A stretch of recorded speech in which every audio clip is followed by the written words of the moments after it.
known as standbys, actors who are eagerly awaiting their shot at success. Seth Doane has a look at their rather unique job. Seth, good morning. Good morning to you, Erica. Most of us have heard of an understudy, that member of the cast who appears on stage and occasionally gets to fill in for a bigger role. But standbys have a different function altogether. They usually never appear on stage, but act as a sort of highly trained insurance policy to make certain that Broadway's biggest stars never miss a beat.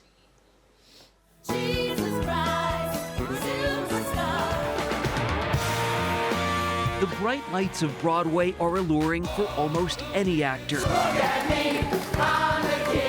But there's a group of Broadway performers who play a vital role, but whose names don't appear on any marquee. In fact, these actors may never be in front of those bright lights at all. They're called standbys. So the chance of you actually going on stage is quite slim? Don't hold your breath. Don't hold your breath. So this is the theater. Sarah Uriarty-Berry invited us backstage at the Belasco Theater. These are the front doors to the lobby, and then this is the backstage door. Berry was cast as the standby Talk, talk, talk with the motor. to Tony-nominated Tracy Bennett, who plays Judy Garland in the show End of the Rainbow, which is up for 3 Tonys. As a standby, Berry's dressing room is the closest she gets to the stage on most nights. It's bizarre because I have to know the role. I have to be ready no matter what. And I don't think I will ever go on, but I have to know it anyway. We can put Judy Garland deep into the ground and never see her again. Berry would only go on stage if Tracy Bennett could not play Judy Garland. And so far, Bennett has never missed a night. If you were a standby, do you get paid just as you would if you were on stage? You better believe it. Hi, John. Berry has had plenty of time as a Broadway lead, playing Eponine in Les Mis and Belle in Beauty and the Beast. This stage is about... On most nights, she doesn't even have to come to the theater and is focused on a different role. I'm a mom, I've got 3 kids, so I have other things to think about. My parents are always like, so you get paid even if you don't go on? I was like, yes, but the point is that I'm ready when I do. In a film called The Standbys, making its rounds on the festival circuit, the standby is star. Stephanie Riggs directed the film.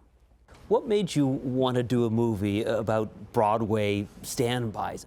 I saw a concert series where these standbys got into a little tiny black box and stood up and sang, and they were incredible. I'm in a New York state of mind.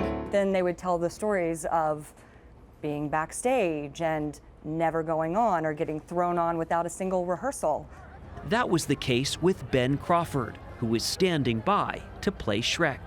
It's weird because you're so close to the action, yet you're not a part of it. So it can do some mental, it can play some mind tricks on you, that's for sure. What are those mind tricks? Well, I think it's like kind of like dangling the carrot, you know, in front of the horse. In the film, cameras caught Crawford backstage in full Shrek costume, just hanging out. He waited 6 months to take the stage. If I'm paying the bills, doing what I love, or, you know, doing as close to what I love as I can. So it's a close to what I love. You know, it is because of that waiting around and stuff. But what's the exchange is that, you know, you get to go on and, you know, star in a Broadway musical. I was looking in the mirror just now, and it wasn't me looking back. They say the show must go on. Hey, guys. The only question is, will it be the standby who goes on? I feel like I would do a really, really, really good job. A stand-up job. If you just got the chance. If I got the chance. Of course, there are a number of standbys who have managed to climb their way to star status, among them Bernadette Peters, Joel Grey, and Sutton Foster, all Tony winners and some of the biggest names on Broadway. So for some, it works. It's a nice list. Every standby's dream. Exactly. They wait backstage.